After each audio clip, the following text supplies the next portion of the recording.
Olá, internauta! Seja bem-vindo a mais um Super FC pelo Mundo, o programa que te deixa ligado em todas as notícias do futebol internacional. Comigo aqui, que estou de volta, depois de um longo período ausente, Gabriel Pazini, o fenômeno do futebol internacional. Tudo bem, Pazini? Tudo bom, Guilherme? Tudo bom, amigo internauta? É isso aí, a gente vai falar de tudo o que rolou na rodada do fim de semana, dos jogos internacionais. Vamos passar aí pela decisão entre Bayern e Chelsea. Vamos começar por esse jogaço. Decisão nos pênaltis, 2-2 no tempo normal. Que jogo, Pazini. Foi um grande jogo. A equipe do Bayern de Munique foi melhor na prorrogação, quando o Ramires foi expulso, ex-jogador do Cruzeiro, e o time subiu de produção. E melhor também no segundo tempo. O Chelsea dominou a primeira etapa, abriu o marcador com o Fernando Torres, o Ribéry empatou. Fernando Torres, inclusive, abrindo depois de uma linda jogada do Hazard. E aí, no segundo tempo, o Bayern de Munique melhorou com a entrada do Javi Martinez. O Guardiola colocou o Philipp Lahm como primeiro volante, muito contestado, um dos melhores laterais do mundo jogando fora de posição, e com 4 meias na frente dele. Complicou bastante o Bayern. O Javi Martinez entrou, melhorou a marcação, o Bayern de Munique melhorou ofensivamente, produziu muito e foi melhor. Poderia até ter vencido, mas acabou tomando o segundo gol do Hazard e foi buscar só no último minuto da prorrogação com o Javi Martinez. Depois, nos pênaltis, o Bayern ganhou. Lukaku, atacante do Chelsea, já emprestado para o Everton, foi o único que acabou errando a penalidade máxima. Primeiro título de Supercopa do Bayern de Munique, segundo vice, seguido do Chelsea, que na temporada passada tinha perdido para o Atlético de Madrid, tomou de 4-1. E o Bayern, que continua a sua saga aí de testes do Guardiola. Mais uma vez você citou aí muito bem o deslocamento de jogador importante do esquema.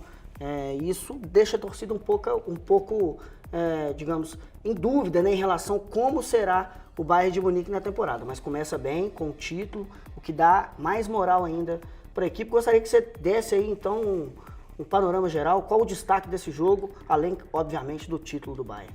O Javi Martinez, foi um jogador que entrou, melhorou o Bayern de Munique e que coloca até em dúvida essa questão, O Javi Martinez estava lesionado, mas acabou entrando no segundo tempo. Ele jogou um tempo e meio, somando o tempo normal, com a prorrogação. Então, por que não colocar o Javi Martinez desde o começo como titular e o Lahm na posição dele? Ficou esse questionamento. Acabou que, no final das contas, menos mal que aos trancos e barrancos o Bayern de Munique conseguiu o título. E é aquela história, o Guardiola está testando muito, é começo de trabalho, mas é um treinador competente, ganha título, no campeonato alemão não perdeu ainda, venceu 3, empatou 1, tem que ter mais paciência, é um baita treinador, um dos melhores times do mundo que tem nas mãos, tem tudo para dar certo. Precisa de um pouco mais de paciência com o espanhol. Já está virando clichê, mas Bayern, que pode ser adversário do Galo no Mundial Interclubes. Rolando a bola, vamos agora para a Inglaterra, falar da Premier League, onde o Liverpool venceu o Manchester United por 1-0, gol do Sturridge. Vamos falar desse jogo aí, Pazinho. Vamos lá, o Liverpool conseguindo uma boa vitória no clássico contra o Manchester United e com muitos números interessantes. O Sturridge marcou pela 9ª vez no 8º jogo seguido, uma média espetacular. O Liverpool, somando a última temporada com essa, tem 12 jogos de invencibilidade no campeonato inglês.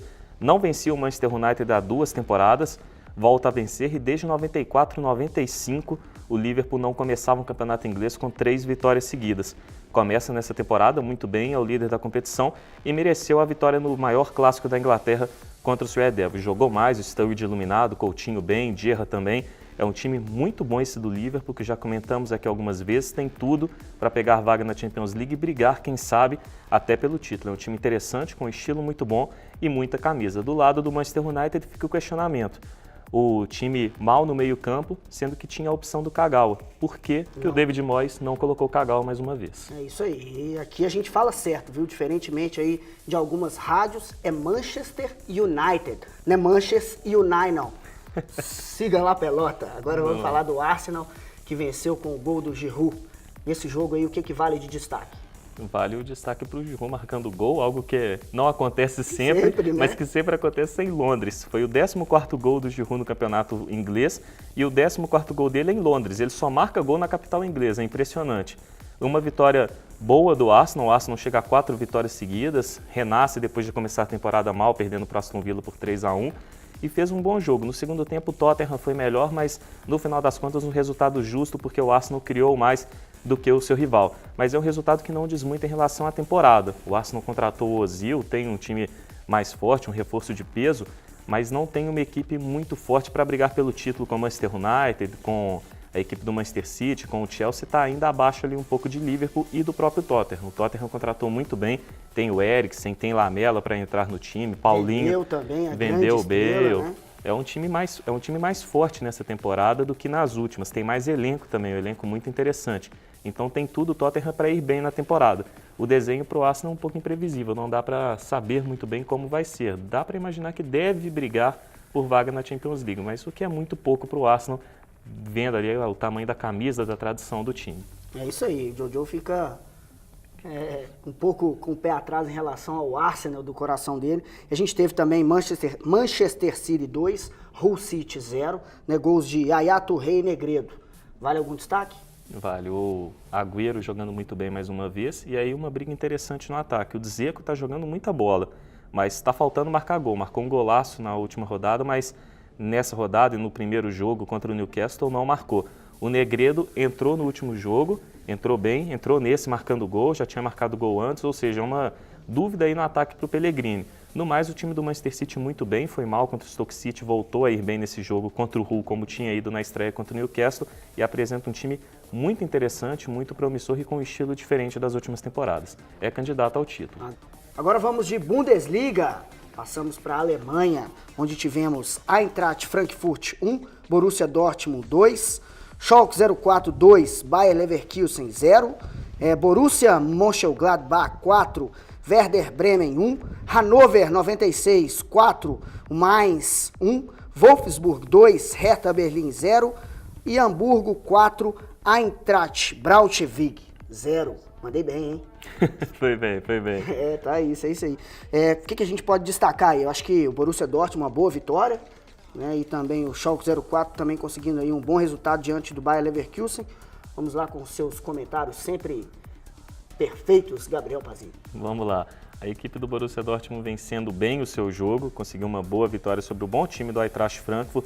O destaque foi o Mkhitaryan, armênio, contratado pelo time como grande nome para a temporada, grande reforço, e finalmente chegou. Nos últimos 2 jogos não foi lá muito bem, nesse marcou 2 gols, atuação de gala, dando a vitória para o time. Do lado do Eintracht Frankfurt, destaque para o Kadlec, jovem atacante tcheco, contratado pela equipe, provou-se uma boa opção que a gente tinha comentado. Marcou gol, jogou muito bem. É um bom nome para o bom time do Eintracht Frankfurt que deve brigar de novo por vaga em competições europeias. O Schalke 04 vencendo o Bayer Leverkusen foi outro destaque bem interessante. O duelo entre os dois times que brigam para ser ali a terceira força do campeonato alemão, que tem Bayern de Munique e Borussia Dortmund como favoritos. Baita vitória do Schalke 04 na estreia do Kevin Prince Boateng, que jogou bem. O Draxler também numa vitória merecida do Schalke. Mas que teve um detalhe ali, o time estava mal depois do primeiro gol, numa falha defensiva do Bayer Leverkusen, que a equipe dos Azuis Reais conseguiu uma boa vitória. Os Azuis Reais conseguem sua primeira vitória no campeonato alemão, o Bayer Leverkusen perde o primeiro jogo, o Borussia Dortmund é o único time com 100% de aproveitamento após 4 rodadas. É isso aí, então siga lá pelota, aleguemos lá Espanha. Falaremos de Messi 3, Valência 2, mais uma vez, show do argentino. Show do argentino, o Barcelona ganhando bem da equipe do Valência, líder do campeonato espanhol. O Messi deu um show, 3 gols, o time todo do Barcelona jogou muito bem, criando muitas chances, marcando lá no campo de ataque, voltou a jogar sem preguiça, como tinha sido no jogo contra o Málaga, nos jogos contra o Atlético de Madrid. O Neymar jogou muito bem, deu alguns bons dribles, deu assistência para um gol do Messi, e o Fábregas foi outro que também rendeu muito bem. Uma vitória merecida do Barcelona, que só não foi maior porque o time vacilou. Teve 2 lances defensivos de bola pelo alto, velho problema do Barcelona, que renderam em 2 gols ali do Hélder Postiga. Barcelona mesmo forte pelo chão. Vamos agora falar do rival do Barcelona, vamos para Madrid, onde o Isco fez 2 gols e o Cristiano Ronaldo fez o terceiro gol do Real Madrid, 3, Atlético de Bilbao 1. Falaremos desse jogo aí. O que você destaca dessa boa vitória do Real? Uma boa vitória com o Isco sendo o nome do jogo.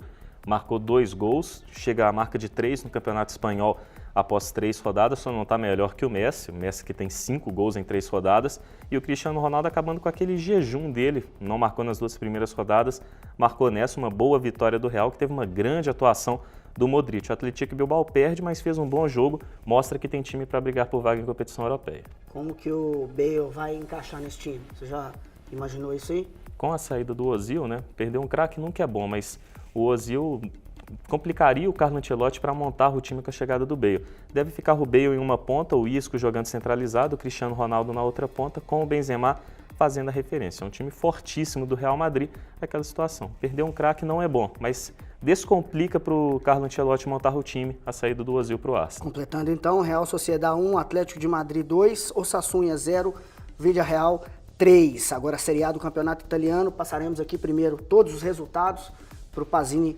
comentá-los a seguir. Juventus 4, Lazio 1, Chievo 2, Napoli 4, Genoa 2, Fiorentina 5, o Catania 0, a Inter 3, Milan 3, Cagliari 1, Roma 3, Verona 0. Destaques do Campeonato Italiano, Gabriel. A equipe da Juventus atropelando a Lazio mais uma vez, fez 4 gols de novo, como fez na Supercopa da Itália. O Pogba jogou bola demais, Pirlo também, mas o grande destaque no meio-campo foi o Arturo Vidal. 2 gols com 2 assistências perfeitas do Bonucci, zagueirão lá, dando um lançamento de primeira classe. O Tevez marcou um gol espetacular, mostrando toda a categoria dele. O Vucinic foi outro destaque, chegou ao 100º gol no Campeonato Italiano. É um show ver o time da Juventus jogar, é o grande favorito ao tricampeonato italiano e pode ir bem na Champions League também, entra como uma das grandes forças. A Fiorentina e o Napoli vencendo bem, Fiorentina com Mário Gomes marcando 2 gols, com Aquilani marcando gol e também com o show do Giuseppe Rossi marcando gol, dando assistência. O Napoli teve Hansik marcando 2 vezes, Higuaín marcando seu primeiro gol em jogos oficiais pelo Napoli e o Callejon marcando mais uma vez. São 2 times que começam bem o campeonato, contudo para irem bem na temporada, até quem sabe rivalizar com a Juventus. O Milan venceu, Balotelli marcando gol, Robinho marcando também, o Max Sess tomar gol. Rei das especulações do futebol brasileiro, Robinho, né, vem e volta para o Brasil, fica na Itália e o Milan conseguiu uma boa vitória. Vai, não volta para o Santos, Cruzeiro, todo mundo sendo envolvido aí, acaba que ficou por lá. E gol até do Max Sess, né? Tomar gol do Max Sess é bullying, né? Já é bullying tomar gol do zagueirão francês. A Inter de Milão conseguiu uma boa vitória e a Roma também, mas são times que não trazem ali boas expectativas para os seus torcedores para a temporada. É para, no máximo, brigar por Liga Europa. E o detalhe é que a gente zoa muito o Newcastle, que tem 11 franceses no elenco. O Catania tem 13 argentinos. Nem time argentino tem tanto argentino igual o Catania tem. Verdade. E você falou aí no zagueirão francês, habilidosíssimo, Max Sess. Então falaremos agora do campeonato francês, que tenta recuperar sua força no cenário europeu. A gente teve Olympique Marseille 1, Monaco 2, com gol dele, Falcao Garcia. Radamel Falcão Garcia, artilheiro colombiano, marcou gol, depois o substituto dele, o Revier, que tem feito a dupla de ataque com o Falcão, mas nesse jogo ficou no banco por uma mudança tática do Ranieri, entrou no segundo tempo e marcou também, tem 5 gols, o artilheiro do campeonato francês, que tem Falcão e Ibrahimovic. O Mônaco conseguiu uma boa vitória fora de casa, mas num jogo que não merecia ter ganho, o Olympique de Marseille foi melhor. Marseille que tem um time bem interessante para rivalizar com o Mônaco e com o PSG. O Mônaco lidera, o Olympique de Marseille é o segundo colocado, o PSG é o quarto, o PSG que venceu, o Ibrahimovic marcou o primeiro gol dele. O Lyon foi a novidade ruim do campeonato francês, perdeu um jogo, perdeu a 4ª seguida, coisa que não acontecia há 4 anos já lá em Lyon. Então, do campeonato da Cidade Luz, a gente vai dançar o Vira. Agora é hora de Portugal, aqui no Super FC pelo Mundo. Tivemos aí um empate entre Sporting 1 Benfica 1. O empate do Sporting com o Benfica. O Sporting não venceu um jogo pela primeira vez no campeonato português, acabou ficando no empate no clássico com o seu maior rival. O Benfica, que tem só 4 pontinhos nesse começo de campeonato. E aí essa é uma boa notícia para o Porto. O Porto dispara lá na frente com 9 pontos, líder isolado. Atual campeão. É o atual tricampeão português, foi campeão invicto na última temporada, que já é mais uma notícia ruim para os rivais, e ganhou 9 das últimas 11 edições do campeonato português. Aí já fica bem complicado imaginar o Porto perdendo essa gordura considerável lá na frente. O jogo foi muito bom, empate justo. Se alguém tivesse que vencer, seria o Sporting, que criou mais chance do que a equipe do Benfica. E falando agora um país gelado, para onde foi Bernard, antigo camisa 11 do Atlético, falaremos de campeonato ucraniano. Bernard estreou pelo Shakhtar, empate 1-1 com o Metalist, time do Diego Souza, que inclusive também entrou no segundo tempo. Como é que foi essa partida? Os dois entraram na segunda etapa, Bernard aos 25 minutos do segundo tempo. Ainda precisa de mais tempo de adaptação, mais entrosamento com os colegas de grupo. Não foi uma partida muito boa do Bernard, ao contrário do que a gente viu aqui no Atlético. O Diego Souza entrou no segundo tempo bem mais ou menos também, ele tem sido reserva lá no Metalist. No final, um empate justo e que não muda a tabela. O Metalist continua na liderança com 1 ponto de vantagem para o próprio Shakhtar. O Shakhtar, que é o atual tetracampeão ucraniano, ganhou 7 das últimas 9 edições do torneio. E na Ucrânia a gente também vai passar rapidinho aqui, um jovem de 19 anos, revelado pelo Cruzeiro, Farley, meio-campista, marcou o seu primeiro gol no Sevastopol. Que isso, Que hein? beleza, hein? Nossa, já posso ir lá pra Ucrânia, já usar aqueles chapelões e tal. Não é na Ucrânia que usa aquele chapelão, não. Na Rússia usa. Tudo lá é gelado, usa aquele chapelão. Então é isso aí, ele marcou gol contra o Karpat pela 8ª rodada do campeonato ucraniano e decretou o placar de 1-0 para sua equipe. Com toda essa genialidade do nosso garoto Pazini, com todo o seu conhecimento do futebol internacional, encerramos mais um Super FC pelo Mundo. Agradeço aí o convite para participar mais uma vez e coloco à disposição sempre que precisarem da minha talentosíssima criatividade. Estaremos aí para ajudá-los novamente. Obrigado, Pazini. Obrigado, Pio. Obrigado ao amigo internauta. Com a minha modéstia e despeço também de você, amigo internauta. Fica para a próxima aí, um novo convite, quem sabe em breve estaremos de volta. Um abraço.